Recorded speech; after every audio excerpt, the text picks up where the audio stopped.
বিশ্বে পরপর ৩ বার শান্তির দেশখ্যাত ফিনল্যান্ডে আসলে কতটুকু শান্তি আছে সেটা নিয়ে আমি বেশ সন্দিহান অলরেডি। তো কিছুদিন আগে আমার জীবনে এরকম একটা ঘটনা ঘটে যায়, সেই ঘটনাটাকে আমি আজকে আপনাদের সঙ্গে দেখানোর চেষ্টা করব। এজন্য আমি প্রথমে আমার স্ক্রিন রেকর্ডার অন করে নিয়েছি এবং স্ক্রিন রেকর্ডার দিয়ে আমি আমার আ আ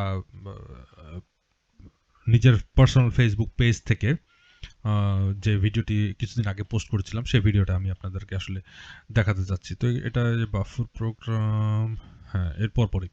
আচ্ছা, ভিডিওটা হচ্ছে এটা। তো পার্কিং এ যেয়ে দেখতে পারি যে আমার গাড়ির গ্লাসটা ভাঙা। তো গাড়ির অপোজিটে একটা লাল গাড়ি ছিল, সেই গাড়ির গ্লাসটা ভাঙা। আমার গাড়িটা আসলে সাদা একটা গাড়ি, Hyundai Ioniq। তো মনটা খুবই খারাপ হয় দেখার পরে, একটা শকের মতো ধাক্কা খাই। আ প্যাসেঞ্জার সাইডের ১ম গ্লাসটা এবং পরবর্তীতে ব্যাক প্যাসেঞ্জার সাইডের গ্লাসটাও আসলে ভাঙা।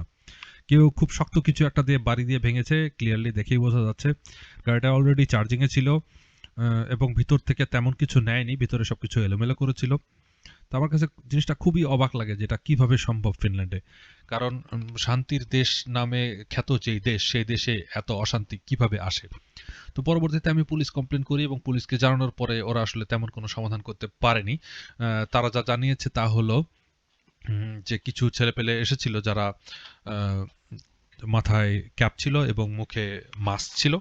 তারা দুটি নয়, টোটাল ৩টি গাড়ি আসলে ভেঙে দেয় একদিনে। স্যাডলি ৩টার মধ্যে একটা গাড়ি আমার। তো যাই হোক, চলুন সামনের দিকে দেখা যাক যে কিভাবে আমি এই জিনিসটা সমাধান করলাম।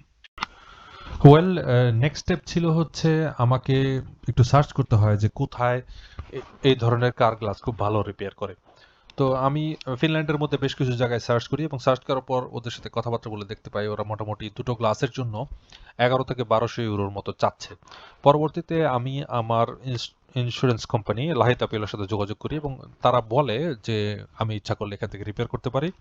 ওরা আমার ওমা ভাস্তু ২০০ ইউরো, মানে হচ্ছে আমার আমার যে পার্টটা, মানে আমি যে ক্ষতির শিকার হয়েছে সেটার একটা অংশ আমাকে দিতে হবে।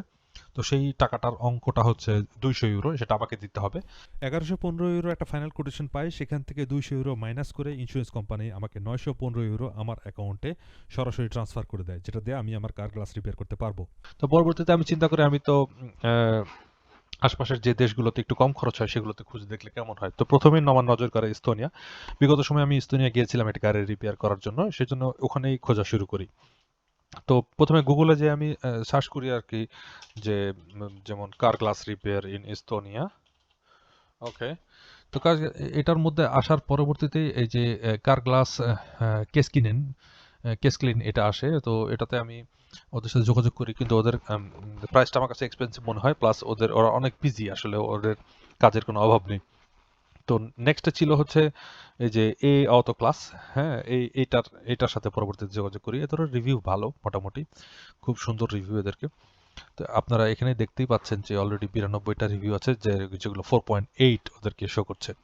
তো 4.8 রিভিউ অনেক ভালো রিভিউ। এটা আসলে ইস্তোনিয়া সিটিতেই এই লোকেশনটা।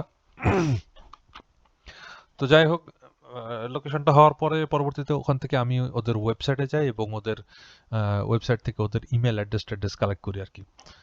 তো যদিও ওয়েবসাইটটা এখন দেখাচ্ছে না যে কোনো একটা কারণে, কিন্তু এখানে ইমেল অ্যাড্রেসটা আছে। হুম, আপনারা গুগলে গেলেও খুঁজে পাবেন। তো যাই হোক, ওখানে খুঁজতে খুঁজতে আমি ইমেল অ্যাড্রেসটা যখন পেয়ে যাই, ইমেল অ্যাড্রেসটা পাওয়ার পরে আমি ওদেরকে একটা মেল করি। তো এটা ছিল আমার ফার্স্ট মেল। ওদের ওদের ইমেল অ্যাড্রেস হচ্ছে এইটাই যে কোথায় গেল কার ক্লাস, info@carglass.e। হ্যাঁ, তো ওদেরকে আমি বলি যে আমার দুটো গ্লাস ব্রোকেন হয়েছে, এটা হুন্দাই আইনিক ইলেকট্রিক 2021 এর একটা গাড়ি, ড্রাইভারের অপোজিট সাইডে। তো এটার জন্য কিরকম খরচ কস্ট পড়বে। তো আমি আমার গাড়ি ভাঙার যে দুটো দৃশ্য ছিল সেগুলো থেকে দু একটা ছবি দিয়ে ওদেরকে বোঝানোর চেষ্টা করি। তো পরবর্তীতে ওরা আসলে আমাকে আমাকে রিপ্লাই করে, এই যেটা পরবর্তী ইমেল। তো এরা বলতেছে যে প্যাসেঞ্জার ক্লাসের জন্য ৯৯ ইউরো এবং ব্যাকডোর ক্লাসের জন্য ৯৯ ইউরো এবং ওয়ার্কের জন্য ১০০ ইউরো। টোটাল এই ৯৯ গুলোকে যদি আপনারা রিমুভ করে ফেলেন, মোটামুটি ৩০০ ইউরোর মতো। হ্যাঁ, তো ৩০০ ইউরোর মতো হলে এরা এখানে আসলে ইস্তোনিয়ান ভাষায় লিখেছে, এই জন্য হয়তো আপনারা বুঝতে পারছেন না। আমি আপনাকে গুগল ট্রান্সলেট করে দেখাই এই অংশটুকু কি বোঝাতে চাইছে। গুগল ট্রান্সলেট ওরা সম্ভবত একটা কি বলে এটাকে, ওয়ারেন্টি বা গ্যারান্টি টাইপের কিছু একটা দিয়েছে আর কি। যাই হোক, সেটা আমি আপনাদেরকে দেখিয়ে দিচ্ছি। তো এখানে ডিটেক্টে প্রাইস ইনক্লুডেড ভ্যাট 20%, মানে ভ্যাট সহ প্রাইস এটা, তার মানে আরো 20% আমি ভ্যাট ছাড় পাবো।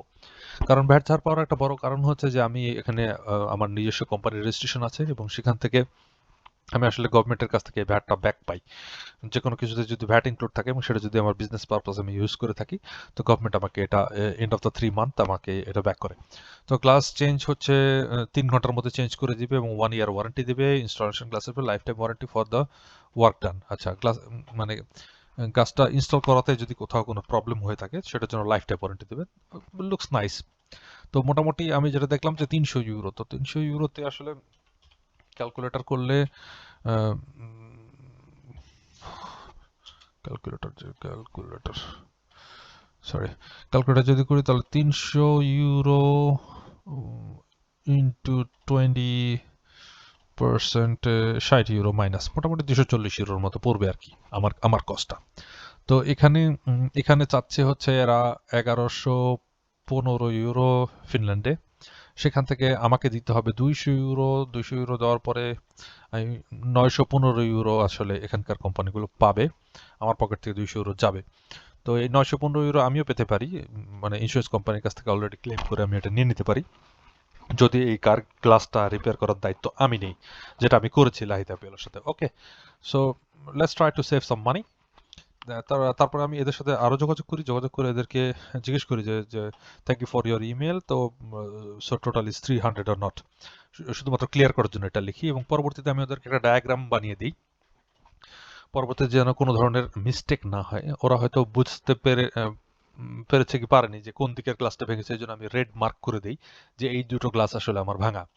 পরবর্তীতে ওরা একটা প্রশ্ন করে যে ওই দুটো গ্লাসের পরে এই ছোট্ট অংশটা, এই অংশটা ভাঙা কিনা। আসলে এই অংশটা ভাঙা না, তো যার কারণে এই ডায়াগ্রামটা দিয়ে বিষয়টা ক্লিয়ার হয়। এই ধরনের ডায়াগ্রাম আপনারা গুগলে খুঁজলেই পেয়ে যাবেন। যাই হোক, আমার একটু সর্দি কাশি হয়েছে। যাই হোক, আমি কবে যাব সেই বিষয়টা নিয়ে ওদের সাথে একটু কথা বলি, 23/2 যাওয়ার কথা বলি এবং যদি ওরা ইয়েস বলে তাহলে আমি শিপ টিকিট কাটতে চাই। তো পরবর্তীতে ওরা আসলে বলে যে 23/2-তে ওদের একটা হলিডে, পার্শিয়াল ওয়ার্কিং ডে আসলে। তো ওদের যে February 24 is the anniversary Republic of convenient. তো ওদের একটা অ্যানিভার্সারি আছে, যার কারণে ওই দিন ওরা হাফ ডে ওয়ার্ক করবে। যাই হোক, এটা একটু টাইট হয়ে যায় আমার জন্য, দ্যাটস ওয়াই ওরা আমাকে অন্য একটা ডেট চুজ করতে পারে। পরবর্তীতে আমি 17/2 চুজ করি, ফ্রাইডে মর্নিং অ্যারাউন্ড 10:30 আমি পৌঁছাবো, সেটার জন্য ওদেরকে বলি। পরবর্তীতে ওরা বলে হ্যাঁ এটা সম্ভব এবং ওরা আমাকে একটা পিডিএফ দেয়।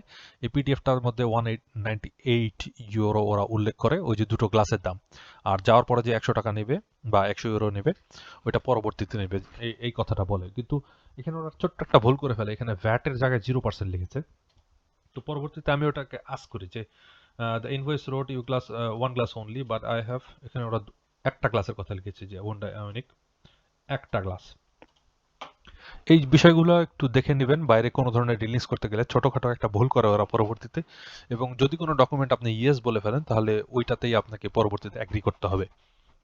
যাই হোক, সেই জিনিসটা আমি বলি যে একটা গ্লাস অনলি, এখানে দুটো গ্লাস লিখতে হবে এবং 20% যেটা অ্যাড করার পরে 100% ইনস্টলেশন ফ্রি।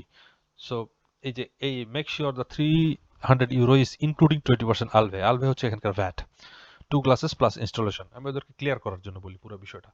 পরবর্তীতে ওরা ভেরো হচ্ছে এখানকার ট্যাক্স অফিস আর কি। তো ভেরোর একটা ইয়া দেয় যে দেশের বাইরে কোনো কিছু সেল করতে গেলে এটা তাদেরকে উইদাউট ভ্যাট সেল করতে হবে, জিরো ভ্যাট।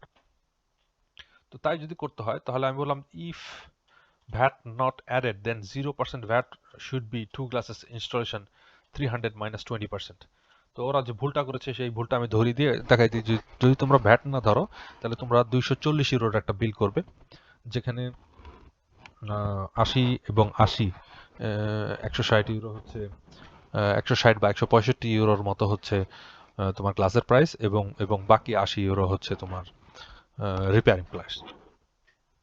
তো পরবর্তীতে ওরা আসলে বুঝতে পারেনি ওরা, তারপরে হয়তো অ্যাকাউন্টেন্টের সাথে আলোচনা করে পরবর্তীতে ওরা আমাকে আরেকটা পিডিএফ পাঠায়। দেখুন এই পিডিএফটার ভিতরে এক পিসই উল্লেখ করেছে, কিন্তু এটা দিয়ে একটা সেট বুঝিয়েছে ওরা, এই জন্য দেখেন এক পিসের দাম 165 হয়ে গেছে এখন, একটু আগে যেটা 200 ছিল, ভ্যাট 0%। যাই হোক, এখানেও প্রায় 35 ইউরো সেভ হয়েছে। পরবর্তীতে আমি এই যে 165 ইউরো আমার উজি আউটোগ্যাসকুস ও ইউকে সেন্ড করে দিই আমার ব্যাংক অ্যাকাউন্ট থেকে, দিয়ে ওদেরকে এই প্রুফটা পাঠিয়ে দিই আসলে, এবং ওদেরকে ডেট টাইমটা জানিয়ে দিই। তো ডেট টাইমটা জানাই দেওয়ার পরে আমার এখন পালা হচ্ছে আমি ওখানে পৌঁছাবো। কিভাবে যাব সেটা যাওয়ার জন্য আসলে আমাকে শিপ বুক করতে হবে, কারণ আমাকে গাড়ি নিয়ে যেতে হবে। গাড়ি তো আমি এখান থেকে ড্রাইভ করে যেতে পারবো না, কারণ আমি আছি এখন এই জায়গাটাতে, এই যে এই পয়েন্টটাতে, যেখানে এই যে আমার নীল বাতিটা জ্বলছে, আর আমি যাবো এইখানে। তো মাঝখানে এই যে সাগরের যে পথটা, সেই পথটা আমি কিভাবে পার হবো?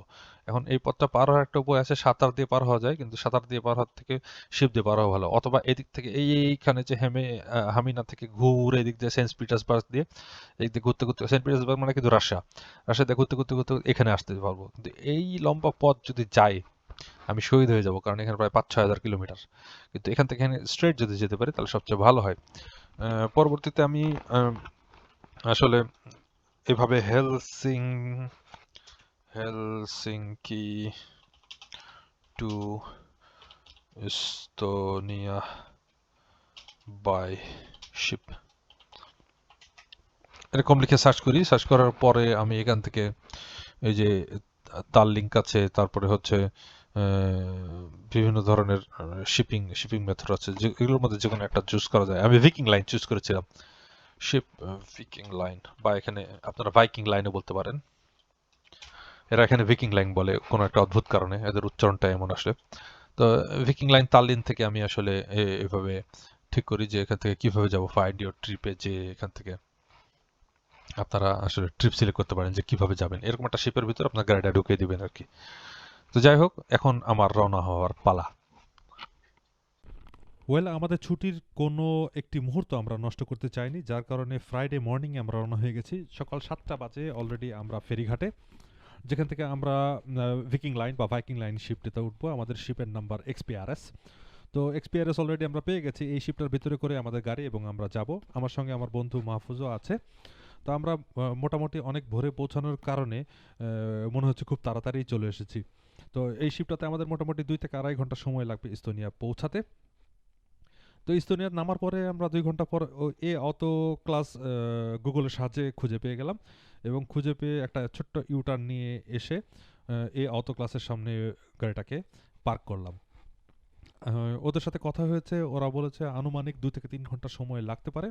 তো 2 থেকে 3 ঘন্টা আমার গাড়িটা এখানেই থাকবে। এই যে আপনারা দেখতে পাচ্ছেন অলরেডি স্টিকার মারা আছে। স্টিকার মেরে আমি আসলে এতটা পথ আসতে পেরেছি। অবশ্য পুরোটা পথের মধ্যে বেশিরভাগ সময়ই গাড়িটা শিপের ভেতরে ছিল, যার কারণে খুব একটা প্রবলেম হয়নি। তারপরেও এটা একটা বড় ধরনের সমস্যা, বিশেষ করে ঠান্ডার দেশে এভাবে গাড়ি চালানো প্রায় ইম্পসিবলের কাছাকাছি। যাই হোক, দেখি ওরা কত তাড়াতাড়ি রিপেয়ার করে। ভিতরে আসলে বিশাল সেটআপ ছিল, আর আমাদের ওখানে বসে থেকে সময় নষ্ট করার মতো সময় ছিল না। এই জন্য আমরা সিটিতে চলে আসলাম। এসে আমার বন্ধুর জন্য কয়েকটা ছোট ছোট ভিডিও বানাতে শুরু করলাম। আমার বন্ধুটা এমনিতেই সবসময় হাসি খুশি থাকে, তারপরেও সবচেয়ে বেশি খুশি হয় যখন কেউ ওর ভিডিও করে। ভিডিওর ক্যামেরাটা দেখলে তার মুখে হাসি আর ধরে না। এই যে এরা কত ভালো জাতি, এটা বোঝানোর চেষ্টা করছে। কয়েকটা হাঁস রাস্তায় চলে আসছিল, পরে এইভাবে তারায় ওরা বনে দিয়ে আসছে। আর শালা আমরা রাস্তায় ঘুরি, আমাদের দিকে দেখার কেউ নেই বাংলাদেশে, আর এখানে হাঁসকে রাস্তা পার করে দিচ্ছে সেফলি। হ্যাঁ, এই আপুটা ভিজতে ভিজতে সূর্যের উপর দিয়ে পড়ে নিচে মাটিতে শুয়ে পড়ল। এখানে আপুটা ভিজছিল, এরপর আপুটা লাফ দিল, এরপর আপুটা শুয়ে পড়লো। ও সরি, এটা ভাইয়া হয়ে গেছে নিচে এসে। এখানে এই কথাটাই বলা হয়েছে, কিভাবে আপু থেকে ভাইয়া হতে হয়। আরও বেশ কিছুক্ষণ আমরা শহরের এদিক ওদিক ঘুরলাম এবং খাওয়া দাওয়া করলাম। খাওয়া দাওয়া করে শহরে এদিক ওদিক ঘুরে রাস্তা পার হতে না হতেই হঠাৎ করে ফোন চলে আসলো। 1 ঘন্টা 30 মিনিটের মধ্যেই ওরা বলছে গাড়িটা রেডি। ইয়েস, নতুন ক্লাস রেডি।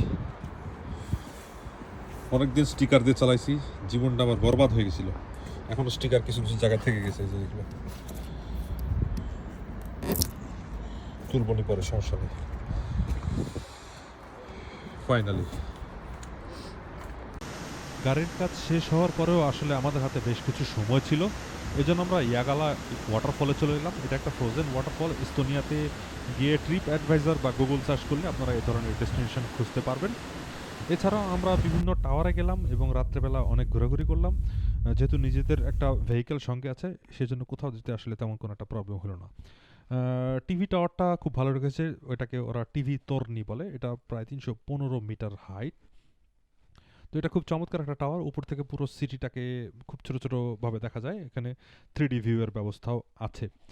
এছাড়া শিপের ভেতরেও বেশ অ্যামিউজমেন্টের ব্যবস্থা আছে। মোটামুটি 10 তলা শিপটা, তো আমরা মোটামুটি 7 এবং 8 তলার ফ্লোরগুলোতে হাঁটাচলা করলাম। ফ্লোরগুলো আসলেই খুবই সুন্দর এবং সবশেষে ঘরে ফেরার পালা।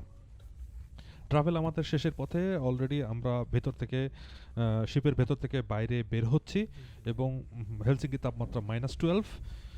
যাই হোক, মোটামুটি দুই জায়গার তাপমাত্রাই সেম ছিল, কিন্তু তারপরেও ঠান্ডায় থাকতে খুব একটা খারাপ লাগে না। হেলসিঙ্কি ফিরে আসছি, মনে হচ্ছে নিজের হোমে ফিরে আসছি, খুবই ভালো লাগছে। ভালো থাকবেন, সুস্থ থাকবেন, আর দেখা হবে অন্য কোনো ভিডিওতে। ততক্ষণ পর্যন্ত আলবিদা, খোদা হাফেজ, বাই বাই, টাটা।